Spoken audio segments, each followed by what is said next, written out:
Bueno, en este caso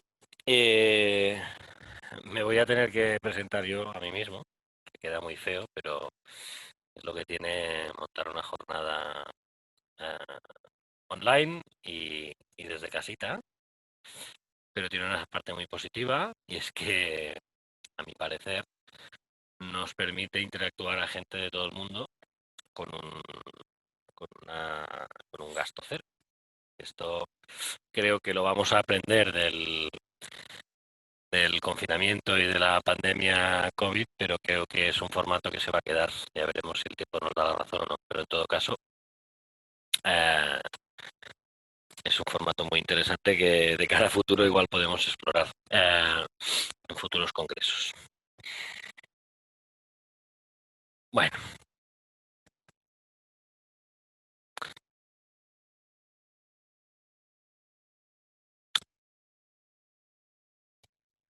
esperamos un minutito de cortesía y nos ponemos en marcha.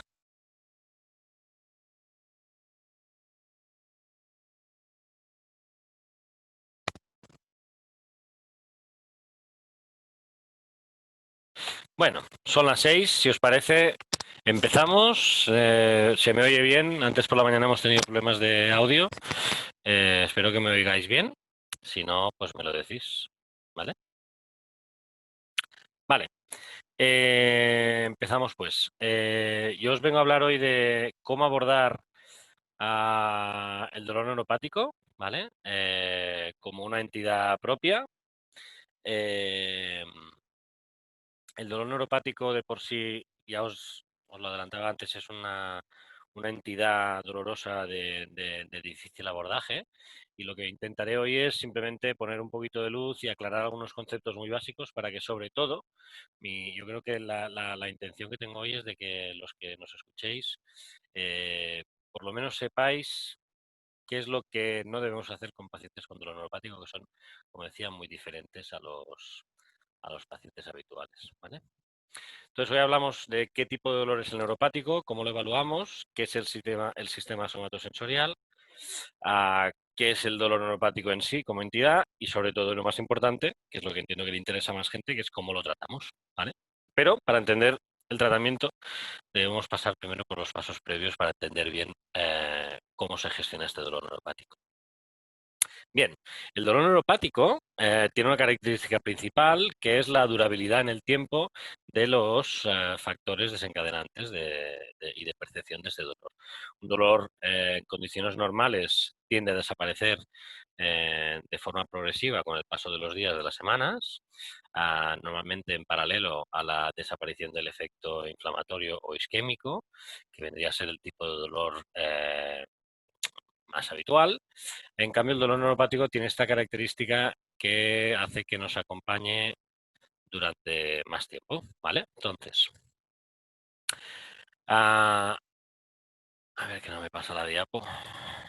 Vale. Como decíamos, yo describiría o desgranaría el tipo de dolor en dos grandes grupos. El dolor isquémico o inflamatorio, que es el más común, que es un dolor nociceptivo, y que esto hace que la gestión que hace nuestro sistema nervioso central de este estímulo sea la que toca, es decir, es un dolor adaptativo. Pero después tenemos el dolor neuropático o dolor disfuncional, que son dolores que no son anatómicos, y este es el primer concepto importante, creo, de la charla de hoy, y que por lo tanto consideramos como dolores maladaptativos, es decir, que la gestión que hace el sistema nervioso central de un estímulo es incorrecta, ¿vale? Por lo tanto, la focalización del problema no es el propio nervio, sino que es la gestión del sistema nervioso central de este estímulo sensitivo o motor, ¿vale? Si desgranamos estos cuatro tipos de dolores que hemos dicho, el isquémico y el inflamatorio, o el neuropático versus el disfuncional, en una tabla de abscisas y ordenadas, de menos grave a más grave, nos vamos de isquémico e inflamatorio hasta neuropático y disfuncional en función de la respuesta y de la intensidad de estos síntomas, ¿sí? Y esto parece lógico de entender. Y aquí entramos ya en la fase de evaluación. ¿Cómo evaluamos un paciente con dolor neuropático? Pues lo primero utilizar el razonamiento clínico. Muy importante a mi parecer, más en estos pacientes inclusive, realizando una buena anamnesis, y dentro de esta anamnesis del paciente con dolor neuropático debemos tener claro cuánto tiempo hace que tiene dolor, qué es exactamente lo que nota, qué es lo que nosotros podemos percibir desde fuera a nivel visual, en qué momento se ponen en marcha estos síntomas de dolor neuropático, saber si estamos hablando solo de un síntoma o de más de uno, si lo podemos contar, cuantificar o delimitar, y cuánto dura. Hay dolores neuropáticos que pueden durar segundos, hay dolores neuropáticos que pueden ser continuos y desesperantes, ¿vale? En todo caso, siempre debemos tener en cuenta que al hablar de un dolor neuropático hablamos de un dolor provocado por la lesión o la patología del sistema nervioso somatosensorial, ¿vale? Por lo tanto, insisto, quitamos el foco de una lesión propiamente nerviosa, sino que nos vamos al problema central, que es la mala interpretación de un estímulo por parte del sistema nervioso central. Bien, para entender y evaluar el dolor neuropático, nosotros utilizamos lo que se considera un estándar en la evaluación de esta entidad, que es la utilización de 3 tests, que en este caso hablamos de un test funcional como es el Quick Dash, que nos da, como bien decía y valga la redundancia, una idea de la funcionalidad de esa extremidad en ese paciente. En este caso, extremidad superior, porque yo siempre me dedico básicamente a las manos, pero hablamos de una aplicabilidad en cualquier otro segmento corporal. El test de McGill, que lo que nos hace o lo que nos permite es llegar a tener la posibilidad de entender cómo es ese dolor en aquel paciente, ¿vale? Y el DN4, que es un test específico para dolor neuropático, que en caso de dar positivo se considera que es cuando las respuestas, después podemos enseñar, son de 4 o más positivos por respuesta, ¿vale? Estos 3 test para mí son imprescindibles, de hecho la bibliografía así lo dice, para entender funcionalidad, entender el dolor y la especificidad del dolor neuropático. Como hemos dicho al principio, el dolor neuropático es la lesión del sistema somatosensorial y tenemos que explicar bien o saber entender bien qué es el sistema somatosensorial, que no es nada más que un complejo organismo que lo que hace es recepcionar y procesar un conjunto de sensaciones, como son el tacto, el dolor, la temperatura, la propiocepción, etcétera, etcétera, que lo que hace es, mediante mecanorreceptores, termorreceptores y quimioreceptores, ofrecer una respuesta. Si este procesamiento en organismos centrales no es el correcto, y es lo que pasa en el dolor neuropático a causa de la lesión del sistema somatosensorial, esta área somatosensorial primaria que tenemos ubicada en el giro postcentral no gestiona bien toda esta información, y aquí es donde tenemos que ir a atacar en la corteza cerebral y no en el nervio. En la corteza cerebral tenemos que ir a atacar el dolor. ¿Cómo sabemos si los fenómenos y los síntomas que nos representa el paciente son susceptibles de ser considerados positivos o negativos? Pues es muy sencillo. Los fenómenos que consideramos negativos son todos aquellos fenómenos, tanto a nivel motor, sensitivo como sistema nervioso autónomo, que significan una disminución de la percepción o una disminución de la sensación. A nivel motor, una parálisis o una paresia es considerado un fenómeno negativo.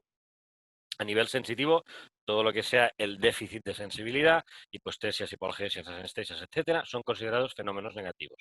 Al igual que desde el punto de vista del sistema nervioso autónomo, como son la vasodilatación, la hipohidrosis o la disminución de la piloerección, la capacidad de erizar la piel, ¿sí?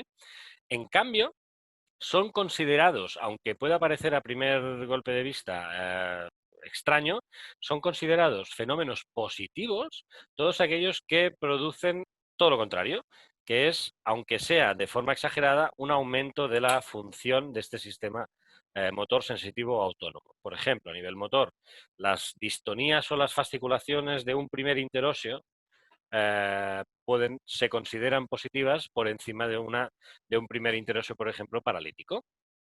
A nivel sensitivo, la existencia de parestesias, disestesias, alodinia incluso, son considerados fenómenos positivos en la fase de recuperación de un dolor neuropático contra fenómenos negativos como pueden ser la hipoalgesia o la hipoestesia. Y a nivel del sistema nervioso autónomo, que haya vasoconstricción, que haya hiperhidrosis o que haya un aumento de la piloerección, son considerados fenómenos positivos, como describió hace ya más de 14 años Baumgartner, ¿vale? Entonces, si tuviéramos que dibujar un mapa de lo que es el dolor neuropático, y otra vez abusando del el eje de abscisas y ordenadas, nos vamos a dos variables. ¿Qué tipo de dolor tenemos? Si es un dolor exagerado al tacto o no, o si la permanencia de este dolor es mucha o es poca. Entonces, nos vamos complicando la vida, ¿no? Y pasamos de una hipoestesia, que hemos dicho que será considerada un fenómeno negativo, a en el eje en el eje de X, que vamos a considerar un dolor como respuesta a un estímulo táctil, hasta una alodinia que podemos considerar en un primer punto que es un fenómeno negativo, pero que en cambio la evolución de una hipoestesia a una alodinia se debe considerar un fenómeno negativo, por una simple cuestión, y es que si nuestro sistema somatosensorial es capaz de pasar de no sentir a sentir demasiado, a nosotros ya nos va bien. Después ya entraremos a gestionar cómo esta alodinia la convertimos en una sensación normal. Pero es muy importante pasar de la hipoestesia y del no notar nada a una alodinia, aunque sea permanente, aunque parezca extraño, como fenómeno sensitivo mucho más aceptable que no un fenómeno de hipoestesia o hipoalgesia, anestesia, etcétera, etcétera, ¿vale? En cuanto a la durabilidad de estos síntomas, si son intermitentes, permanentes o incluso en dolores neuropáticos de muchos meses de evolución que pueden llegar a producir alteraciones tróficas exageradísimas, aquí entrará nuestra pericia a la hora de tratar e ir disminuyendo este dolor neuropático, ¿vale? Bien, dicho esto, vamos a hablar propiamente de la entidad del dolor neuropático. Para entenderlo bien, creo que hay unos ciertos criterios que estaría bien que entendiéramos todos, ¿vale? Hay unos síntomas asociados siempre al paciente con dolor neuropático que los van a acompañar durante todo el tratamiento. El primero es la falta de sueño.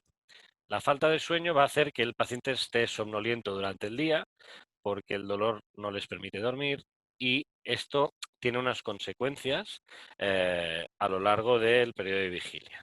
Entonces, en un paciente que no ha dormido, que no descansa, que tiene dolor, que hace meses que sufre de una alodinia, entra en esta fase de depresión catastrófica y empieza el abuso de medicación analgésica hasta el punto de llegar al abuso de opioides, entenderéis que es un paciente difícil de abordar. Son pacientes que están enfadados, que están desesperados, que no duermen, que tienen problemas familiares y de gestión de las emociones, etcétera, etcétera. Con lo cual, ¿por qué os explico esto? Porque normalmente la gestión de una sesión de rehabilitación eh, con un paciente con dolor neuropático no va a poder tener las características que tiene la de un paciente normal. ¿Qué quiere decir? Pues que quizá no le vamos a poder tratar cada día, ni mucho menos. Quizá no le vamos a poder tratar ni durante media hora seguida y quizá tendremos que tener momentos de pausa durante el tratamiento. Tendremos que tener mucha paciencia y tendremos que tener un punto de conocimiento de reglas muy básicas desde el punto de vista psicológico para saber gestionar muy bien toda esta actitud que va a tener nuestro paciente con dolor neuropático. Estadísticas asociadas al dolor neuropático, pues creo que os he planteado 3 o 4 que considero súper importantes y es a la mitad de los pacientes operados en algún momento va a tener un dolor neuropático.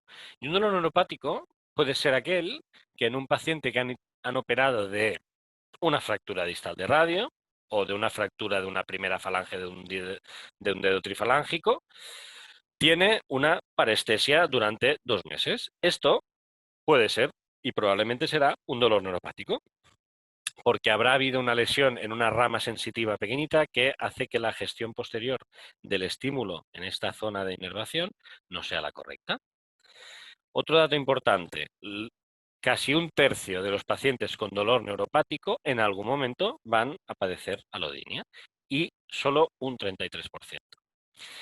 Y en cambio, sí que podemos afirmar que el 100% de los pacientes que sufren alodinia, cuando consigues mejorar esta alodinia, lo que aparece justamente debajo es una hipoestesia. Es decir, la alodinia enmascara una disminución de la percepción del estímulo táctil en esa zona con dolor neuropático. Y por lo tanto, la disminución del umbral de percepción de la presión hace que el dolor neuropático tienda a desaparecer, ¿no? Entonces nos encontraremos con aquellos pacientes, después lo veremos en la diapo, en el que el dolor neuropático se va encogiendo si es que lo estamos tratando bien, ¿vale?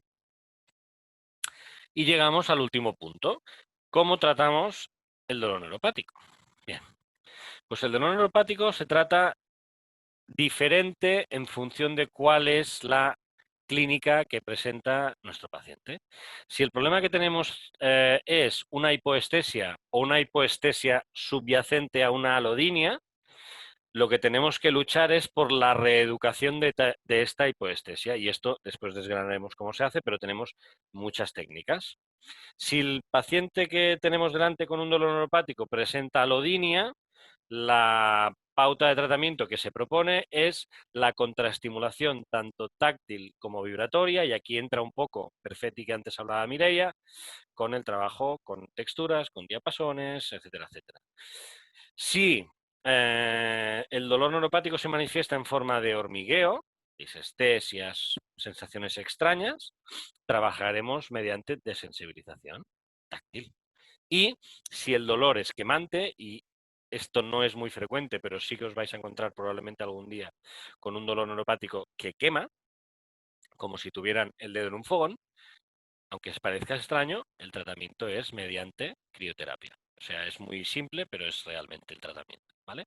Entonces, lo que hacemos nosotros para tratar a nuestros pacientes son dos cosas. Una, determinamos mediante estesiografía con los monofilamentos de Sims-Weinstein y medimos cuál es la percepción de la presión que tiene nuestro paciente, y como veis en la imagen de la derecha, una mano donde por una lesión de una rama sensitiva hay una zona con dolor neuropático en el dorso de la mano entre el cuarto y el quinto metacarpiano.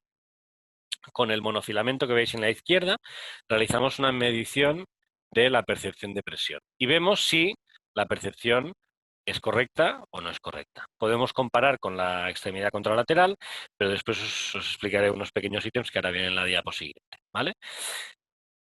Mediante la estesiografía también podemos determinar con una alodiniografía y podemos cuantificar dónde se encuentra este dolor neuropático y cómo se comporta.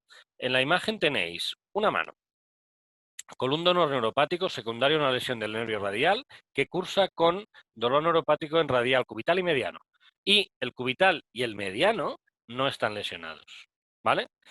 Pero la lesión del radial y la mala interpretación que hace nuestro sistema nervioso central de esta lesión del mediano ha hecho que llegue a nuestro sistema nervioso central una mala gestión tanto del mediano como del radial como del cubital. Entonces, la Rainbow Scale es aquella escalera en la que determinamos con diferentes presiones, gracias a los monofilamentos que antes os decía, de la percepción de presiones. En este paciente veis que hay unas zonas que están enrojecidas, veis que hay unas zonas que están verdes, unas zonas que están negras. Bien, la bibliografía nos dice que una percepción de presión por debajo de 15 gramos que se percibe como dolorosa es susceptible de ser considerado un dolor neuropático discreto.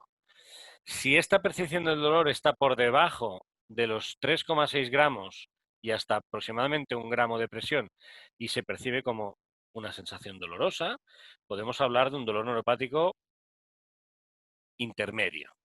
Y en cambio, si estamos por debajo del gramo percibido como dolor neuropático, y ya os aseguro y os bien aseguro que pasa, estaríamos hablando de un dolor neuropático severo, ¿vale? Entonces, en el paciente que tenemos en la imagen, tenía un dolor neuropático severo en la zona central de la palma de la mano y un dolor neuropático mucho más severo en el resto de la distribución radial, a una parte de distribución cubital, y en cambio teníamos la zona negra, no sé si os fijáis aquí, justo en la cabeza del cuarto metacarpiano, donde no había nada y había una hipoestesia.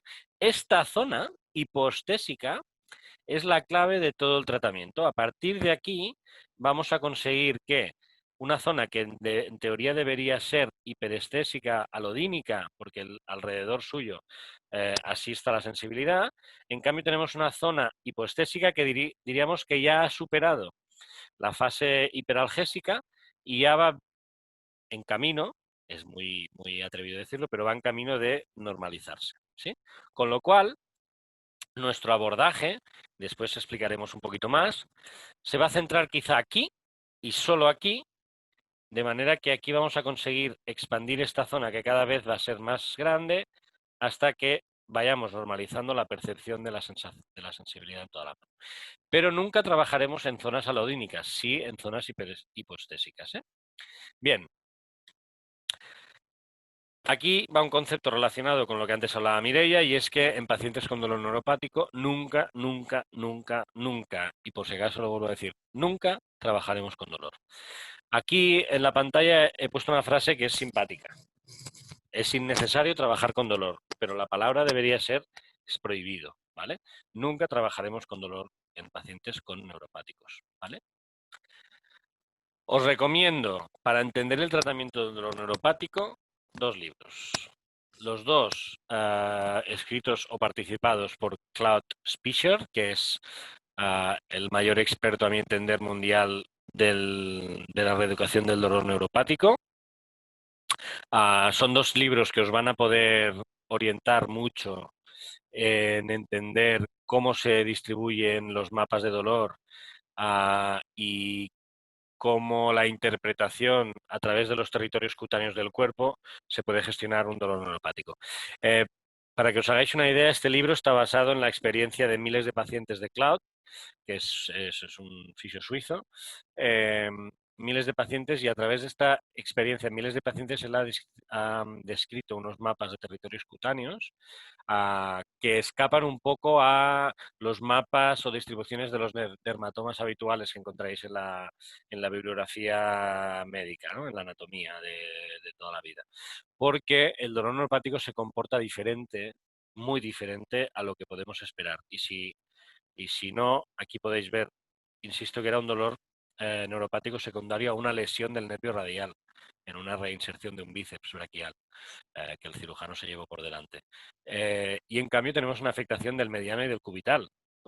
¿Vale? Pues esto escaparía a todas, ¿no? Los médicos no entienden que después de una lesión de un radial pueda tener alodinia en el territorio cubital o mediano. Pues existe y pasa. Y estos salas que describe Cloud os van a iluminar mucho en este sentido. También os recomendaría que les proporcionéis a vuestros pacientes la posibilidad de leerse este libro, donde Butler y Mosley, que son unos cracks en explicar cómo funciona el dolor en general, muestran de forma muy fácil de entender a gente no sanitaria cómo se gestiona el dolor y qué implicaciones tienen las emociones y las experiencias, etcétera, etcétera, en la gestión del dolor. Súper importante. ¿Por qué? Porque el paciente con dolor neuropático es un paciente que debe entender qué es lo que le vamos a plantear, porque el tratamiento que le vamos a proponer a nuestro paciente con dolor neuropático escapará a lo convencional o a lo que él espera ver, sentir y que le expliquemos. Y como todo va a ser muy diferente, nuestro paciente se debe formar casi tanto como cualquiera de nosotros. Debe saber mucho de neuro y de nervios, ¿vale? Pero sobre todo, ¿qué es lo que no debemos hacer? Lo que nunca debemos hacer con un dolor neuropático es, me quedan 2 minutos, con dolor neuropático es nunca producir alodinia mecánica, es decir, en dolor neuropático nunca trabajaremos con estimulación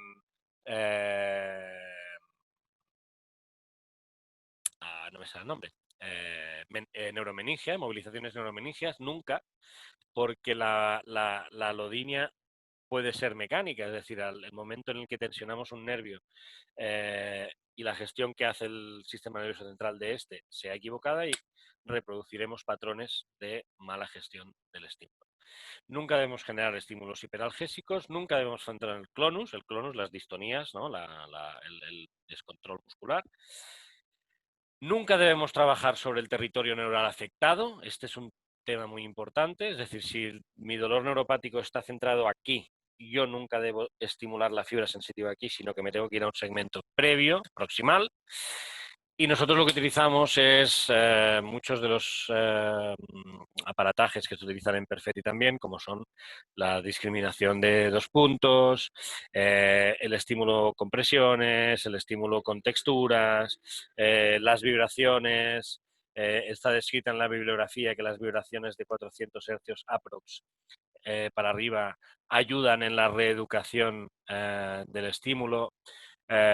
Nosotros trabajamos, aquí tenéis un diapasón muy pequeñito, pero este es el que le podemos dejar al paciente, pero nosotros tenemos una caja de diapasones con diferentes frecuencias vibratorias.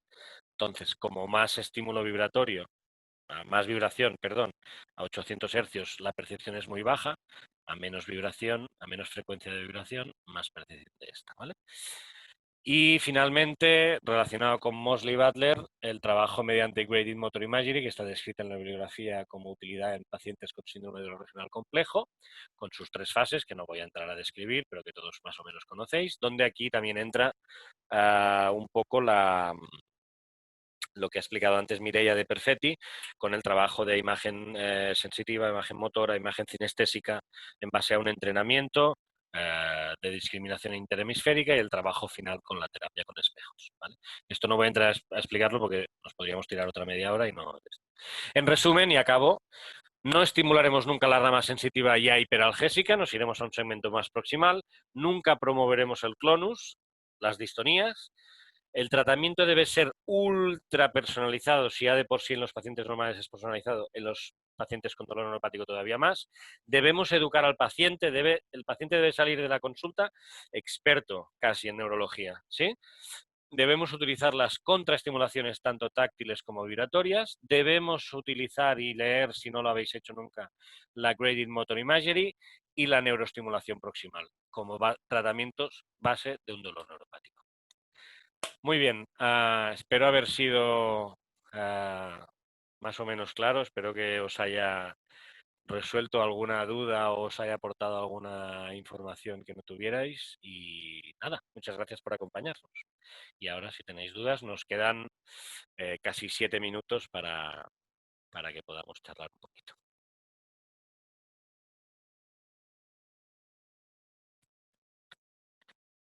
¿Os habéis aburrido mucho o no?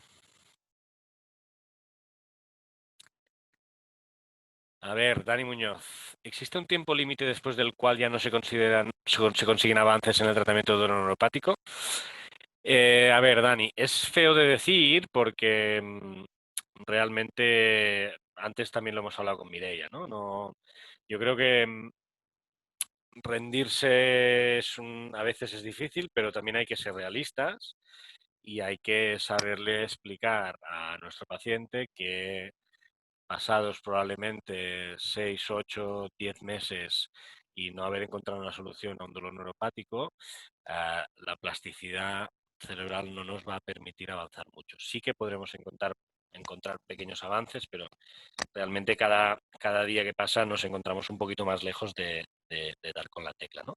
Yo creo que en pacientes con dolor neuropático la clave, más que en muchas otras patologías que también lo es el diagnóstico precoz y el saber sobre todo qué estamos tratando, porque la mayoría de dolores neuropáticos que me llegan vienen desesperados es que he ido al médico y me ha infiltrado, es que he ido a un fisio y me ha pegado una paliza y cada vez estoy peor, evidentemente, porque la fisioterapia convencional no es que no funcione, sino que empeora los síntomas, ¿sí? Con lo cual, no cuesta mucho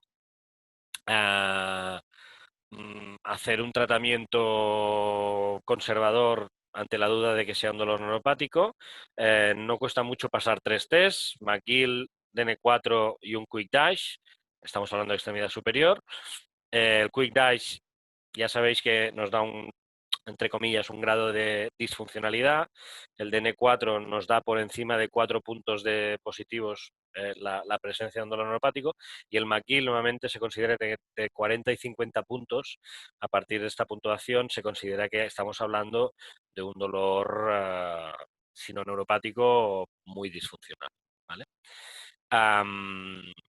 Con lo cual, espero haber contestado a tu pregunta.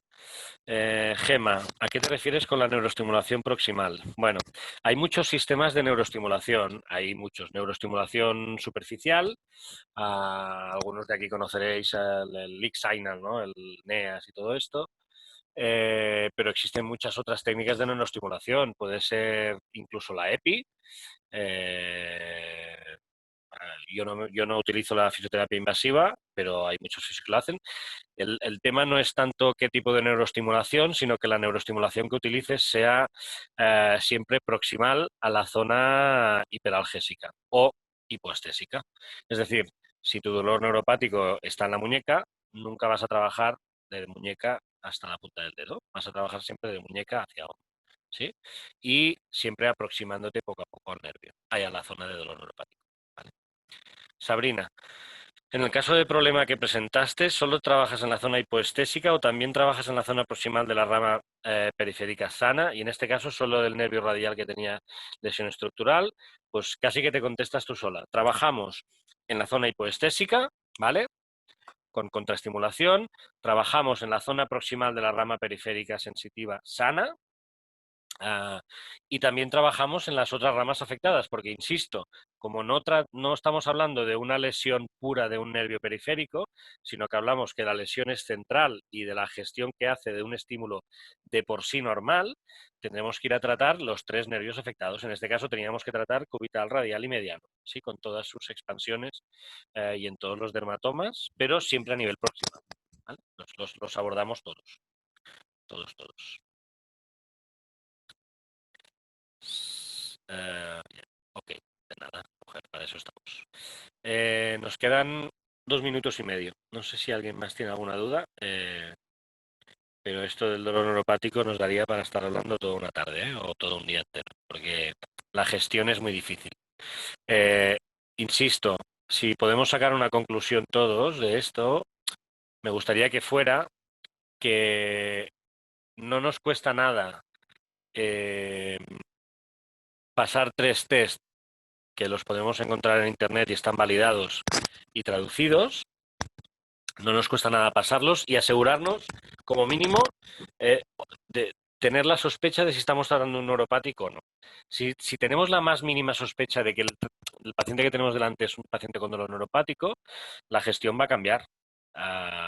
Y os invito a que la primera vez que os pase, si vuestra anamnesis es correcta y vuestra evaluación es correcta, veréis los resultados de forma clarísima, ¿no? No tiene mucho más. Es saber, yo creo que el dolor neuropático, sobre todo, lo que debemos saber es lo que no debemos hacer, ¿no? Hay una frase que a Josep que le gusta mucho aquí, que es en latín primum non nocere, ¿no? Lo primero en fisioterapia es no hacer más daño, como medicina. Pues en el dolor neuropático esta máxima todavía se debe poner más en importancia, ¿no? Es decir, lo primero que tenemos que tener claro es lo que no debemos hacer que pueda empeorar un dolor neuropático, porque después será un drama de solucionar. Perdonar la chapa, pero ya he acabado. Nos queda medio minutillo, entonces vamos a hacer lo que llevamos haciendo todo el día. Si después hay alguna pregunta más, ya la hacemos en la sala de debate. Cerramos sala y en 20 minutitos abriremos la sala de Mike para que nos hable de ecografía, tendón rotuliano y ligamento cruzado anterior. ¿Vale? Pues nada, nos vemos en 20 minutos en la siguiente sala. Muchas gracias a todos y hasta ahora.